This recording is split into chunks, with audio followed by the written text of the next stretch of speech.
Today we have to declare this as Islamic terrorism. ఈ 30 ఏళ్ళలో మనం కంటిన్యూస్గా ప్రతిరోజు టెర్రరిస్ట్ని చంపుతూనే ఉన్నాం, టెర్రరిస్ట్ మళ్ళీ వస్తూనే ఉన్నారు, మళ్ళీ మనం చంపుతూనే ఉన్నాం. This has been going on for the last 3 decades. Army to army జరుగుతున్నంత వరకు ఓకే అండి, but when you are targeting civilians and you expect us to sit quietly, and I think that is not going to happen. నాకు తెలిసి ఒక 1.5 monthలో ఖచ్చితంగా something big is going to happen. మిట్టి మే మిలానే కా సమయ ఆ గయా హై. చెప్పండి సార్, ఇప్పుడు పహల్గామ్లో ఏదైతే అటాక్ అనేది జరిగిందో అసలు దాని వెనకాల గ్రౌండ్ రియాలిటీ ఏంటనేది చెప్పండి మీరే. చూడండి, ఇప్పుడు వరకు తెలిసిన ఇన్ఫర్మేషన్ని బట్టి చూడండి, నేను కూడా గ్రౌండ్ మీద లేను. నాకు వచ్చిన ఇన్ఫర్మేషన్ ఏంటి అంటే, నా జూనియర్స్ కానీ నా బ్యాచ్మేట్స్ కానీ ఎవరైతే కాశ్మీర్లో ఉన్నారో, లేకపోతే అక్కడ ఇన్సిడెంట్ జరిగిన తర్వాత అక్కడున్న ప్రజలు ఇప్పుడు వరకు ఇచ్చిన స్టేట్మెంట్స్ కానీ, దాన్ని బట్టి మనం ఒక కంక్లూజన్కి రావచ్చు. కంక్లూజన్లో తెలిసింది ఏంటి అంటే, ఇప్పుడు వరకు మనకున్న డీటెయిల్స్ ఏంటంటే మొత్తం 7 ఉన్నారు అని. 7లో 4 Pakistani terrorist and 3 Kashmiri terrorist అని చెప్పి మనకు తెలిసింది. ఆ 3 కాశ్మీరీ టెర్రరిస్టులో కూడా 2 టెర్రరిస్టులు ఇళ్ళు ఉన్నాయి. ఒకటి త్రాల్ అని ఒక విలేజ్ ఉంది, ఆ తర్వాత బిజ్బెహ్రా అని ఒక విలేజ్ ఉంది. బిజ్బెహ్రా అయితే నాకు కొద్ది దగ్గరే. ఈ 2 విలేజెస్లో ఈ 3 టెర్రరిస్టులో 2 టెర్రరిస్టులు ఎవరైతే ఉన్నారో వాళ్ళ ఇళ్ళని నేను రాత్రి సెక్యూరిటీ ఫోర్సెస్ కూల్చడం అయితే జరిగింది. ఇన్ఫ్యాక్ట్ ఆ 2 ఇళ్ళు కూలుస్తున్నప్పుడు ఒక ఇంట్లో ఆల్రెడీ ఎక్స్ప్లోజివ్స్ కూడా ఉండి అది బ్లాస్ట్ జరగడం కూడా జరిగింది. సో ఎవరైతే ఈ టెర్రరిస్ట్ ఉన్నాడో అతనికి ఖచ్చితంగా తెలుసు, నేను ఇది చేస్తే నా ఇంటి మీదకి సెక్యూరిటీ ఫోర్సెస్ వస్తాయి అని చెప్పి అక్కడ కూడా డ్యామేజ్ చేయడానికి ట్రై చేద్దామని చెప్పి అక్కడ కూడా ఐఈడి ఎక్స్ప్లోజివ్ డివైస్ ఏదైతే ఉందో తను పెట్టి ముందు నుంచే సెట్ చేశాడు. సో ఇది ఇప్పుడు వరకు మనకు తెలిసింది ఎంతమంది ఉన్నారు ఏంటి అని. 3 స్కెచెస్ ఆల్రెడీ అయితే రిలీజ్ అయిపోయినాయి. ప్రస్తుతం ఇంకొక విషయం ఏంటి అంటే, దీని ప్లానింగ్ ఎలా జరిగి ఉండొచ్చు అంటే, ఏదైతే ఈ పెహల్గామ్లో ఈ గ్రౌండ్ ఏదైతే ఉందో, ఇదేనైతే మినీ స్విట్జర్లాండ్ అంట, దానికి రీచ్ అవ్వడం కోసం కనీసం ఒక 45 minutes to 1 hour వరకు మీరు హార్స్ బ్యాక్ మీద వెళ్ళడం, లేకపోతే ట్రెక్ చేసుకుంటూ వెళ్ళడం జరగాలి అక్కడ. సో జనరల్ గా కాశ్మీర్లో ఇప్పుడు వరకు నేను చూసిన ప్యాటర్న్స్ ఏంటంటే, ఫస్ట్ నుంచి కూడా టెర్రరిజం ఎప్పుడు స్టార్ట్ అయిందో ఆల్మోస్ట్ 2005-2006 తర్వాత ప్యాటర్న్స్ కొద్దిగా మారినాయి. ఎలాగా ఉంటుంది అంటే, మనం 2 విషయాలు చూసుకోవాలి ఇక్కడ. ఒకటి పర్యాటకులు, ఒకటి భక్తులు. పర్యాటకులు అంటే మనం టూరిస్ట్ అంటాం, ఒకటి భక్తులు అంటే మనం పిలిగ్రిమ్స్ అంటాం. పిలిగ్రిమ్స్ బేసిక్గా కాశ్మీర్కి ఎందుకు వెళ్తారు అంటే, ఎప్పుడైతే అమర్నాథ్ యాత్ర స్టార్ట్ అవుతుందో అప్పుడు పిలిగ్రిమ్స్, చాలా హిందూ పిలిగ్రిమ్స్ కాశ్మీర్కి వెళ్తారు అమర్నాథ్ దర్శనం చేసుకోవడం కోసం. సో పాస్ట్లో కూడా పిలిగ్రిమ్స్ మీద అయితే అటాక్ జరగడం మనం చూసాం. అమర్నాథ్ యాత్రని కూడా ఆపేయాలి అని చెప్పి అటాక్స్ చేయడానికి ట్రై చేసిన ఇన్స్టెన్సెస్ చాలా ఉన్నాయి.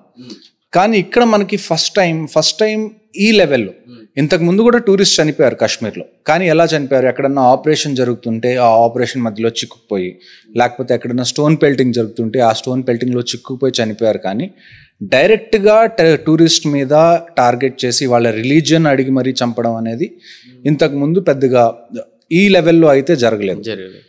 ఇప్పుడు ఇది జరగడానికి లోకల్ సపోర్ట్ కూడా ఖచ్చితంగా ఉంది. దానికి ఫస్ట్ ఎవిడెన్స్ ఏంటంటే 3 కాశ్మీరీ టెర్రరిస్ట్ ఉన్నారని మనకు తెలిసింది. దానికి తోడు ఇది ఏదైతే జరిగిందో దాని next day morning security forces almost 1500 మంది ఓజీడబ్ల్యూస్ని కాశ్మీర్లో డిటైన్ చేసింది. ఓజీడబ్ల్యూస్ అంటే ఆన్ గ్రౌండ్ వర్కర్స్. మనకి ఇప్పుడు సివిల్లో స్లీపర్ సెల్స్ అని మనం ఎలాగంటాం, ఓజీడబ్ల్యూస్ కూడా అలానే పనిచేస్తారు. కొంతమంది మాజీ ఓజీడబ్ల్యూస్ ఉంటారు, కొంతమంది ప్రజెంట్ వర్క్ చేస్తున్న వాళ్ళు ఉంటారు, అన్ని రకాల వాళ్ళు ఉంటారు. అందులో 1500 మందిని మీరు అరెస్ట్ చేశారంటే ఒకసారి ఆలోచించండి, దానికి ఎంత జైల్స్ కావాలి, ఎంతమంది వాళ్ళ మీద ఉతికితే కానీ వాళ్ళు నిజాలు బయటికి తీరు. కానీ అదంతా జరుగుతుంది అక్కడ సెక్యూరిటీ ఫోర్సెస్. ఇదంతా చెప్తున్నా కానీ సమ్వేర్ నేను ఒప్పుకోవాలి, security forces, beat army, beat CRPF, beat జేఎండ్కే police, beat intelligence తప్పు అయితే జరిగింది. ఆ తప్పు మనం ఒప్పుకోకపోతే మనం దాన్ని కరెక్ట్ చేసుకోలేం. పక్కన వాళ్ళ మీద తప్పు మోపడం చాలా ఈజీ. కానీ ఎక్కడో చోట ఇంటెలిజెన్స్ ఆర్మీ దగ్గర ఫెయిల్ అయింది, పోలీస్ దగ్గర ఫెయిల్ అయింది, సిఆర్పిఎఫ్ దగ్గర కూడా ఫెయిల్ అయింది. ఈ మోడస్ ఆపరెండి నాకు అనిపించేది ఏంటి అంటే, వీళ్ళు ఆల్రెడీ ఒక 1 month నుంచి ముందే వచ్చి ఆ వెనకాల ఏవైతే జంగల్స్ ఉన్నాయో ఆ జంగల్స్లో ఎక్కడో చోట హైడౌట్ తయారు చేసుకొని వాళ్ళు అక్కడ ఉంటున్నారు కామ్గా, ఏ డిజిటల్ సిగ్నేచర్స్ ఇవ్వకుండా. అక్కడి నుంచి వాళ్ళకి ఏ రోజు అయితే వాళ్ళకి పైనుంచి ఆర్డర్స్ వచ్చినాయో వాళ్ళు వచ్చి ఇది ఎగ్జిక్యూట్ చేశారని చెప్పి నా ఉద్దేశం. సో ఓవరాల్గా ఇది చూసుకుంటే this is the time we should stand with the government in what ever decision they take. As a country we have to be United. But at the same time మనం చాలా సార్లు ఈ విషయం ఒప్పుకోవడం మనకి నచ్చదు, మన చుట్టుపక్కల ఉన్న వాళ్ళు ఫీల్ అవుతారు, తప్పుగా అనుకుంటారు అని చెప్పి ఈ మాట అనం మనం. అదే but today we have to declare this as Islamic terrorism, మీకు నచ్చినా నచ్చకపోయినా.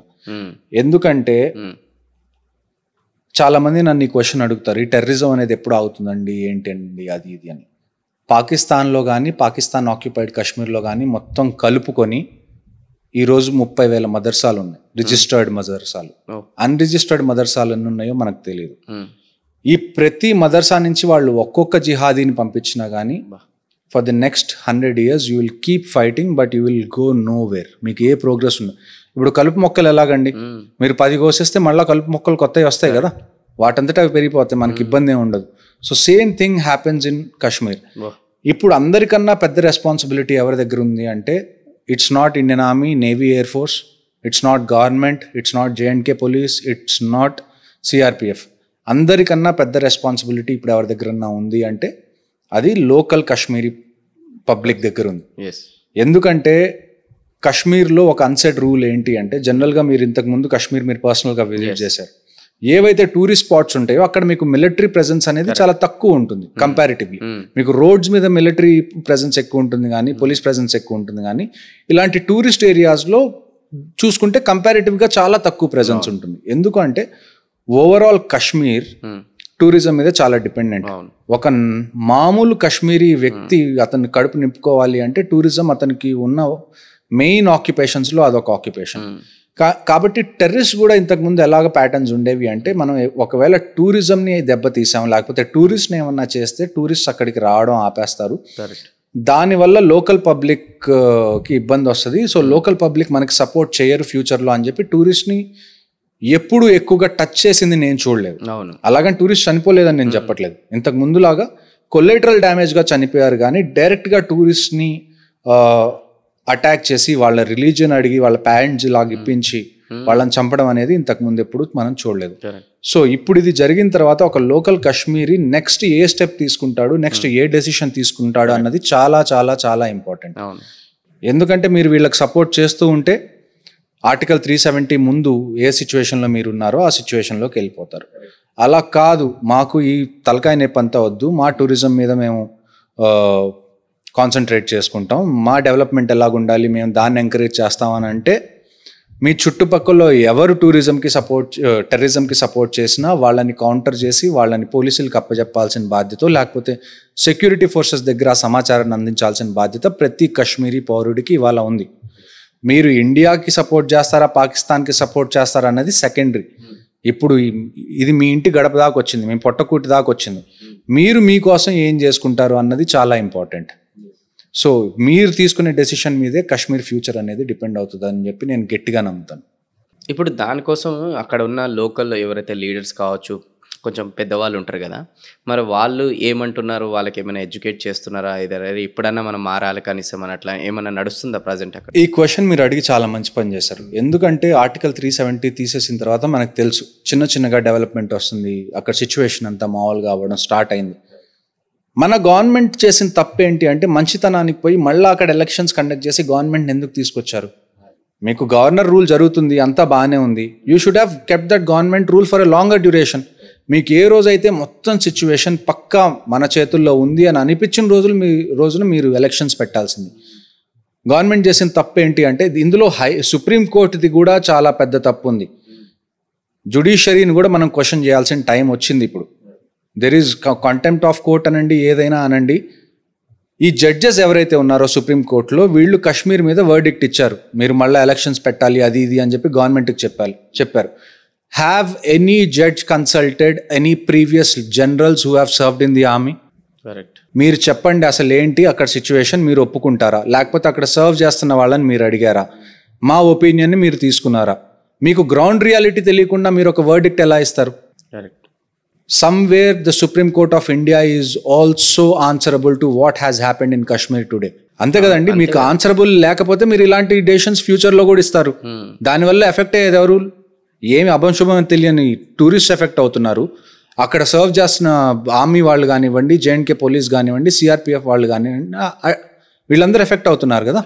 వీళ్ళందరూ ఎఫెక్ట్ అవుతున్నప్పుడు వీళ్ళ కన్సిడరేషన్ మీరు తీసుకున్నారా? వీళ్ళ ఒపీనియన్స్ మీరు తీసుకున్నారా? తీసుకోలేదు. So somewhere you have did mistake. Correct. So ఈ మిస్టేక్ ఏంటి, ఇప్పుడు నేనేమన్నా కోర్టు గురించి తప్పుగా మాట్లాడితే నా మీద కంటెంప్ట్ ఆఫ్ కోర్ట్ అని వస్తుంది. ఎస్. కానీ కోర్టు తప్పు చేస్తే కోర్టు మీద పనిష్మెంట్ ఏది, జడ్జెస్ తప్పు డెసిషన్ ఇస్తే వాళ్ళ మీద పనిష్మెంట్ ఏది.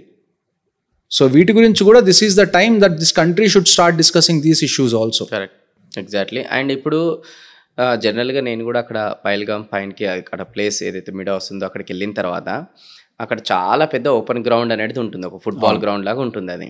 సో అక్కడ కూడా కొంతమంది ఆర్మీ మన జవాన్స్ ఎవరైతే ఉంటారో వాళ్ళని చూశాను నేను.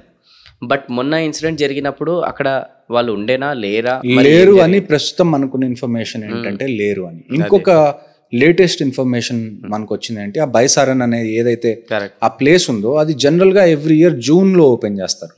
కానీ ఈసారి ముందే ఓపెన్ చేశారు. ఆ విషయం సెక్యూరిటీ ఫోర్సెస్ కి వాళ్ళు కన్వే చేయలేదు అక్కడ ఉన్న అఫీషియల్స్ అని చెప్పి ఇవాళ మార్నింగ్ వచ్చిన ఇన్ఫర్మేషన్ అది. ఈవెన్ అమిత్ షా గారికి కూడా దీని గురించి బ్రీఫ్ చేయడం జరిగింది.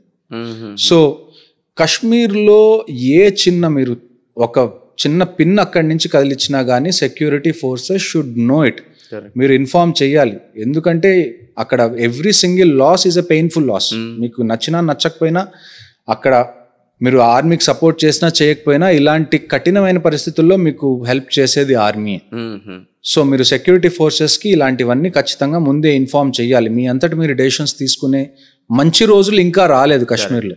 ఐ హోప్ ఆ రోజులు తొందరగా రావాలని. But the ground reality is అంత కంట్రోల్లో అయితే ఇంకా లేదు. నేను లాస్ట్ టైం కూడా మీతో మాట్లాడినప్పుడు నాకు చెప్పినట్టు గుర్తు, కాశ్మీర్లో పై నుంచి చూడడానికి సర్ఫేస్ లెవెల్లో అంతా బాగానే ఉంది. ఇలాంటి కండిషన్స్ ఒక 10-15 years ప్రివేల్ అయితే తప్ప కాశ్మీరీ టెర్రరిజం అనే దాని నుంచి బయటికి రాదని నేను చెప్పాను, చాలాసార్లు చెప్పాను. ఇప్పుడు జరిగింది కూడా అదే.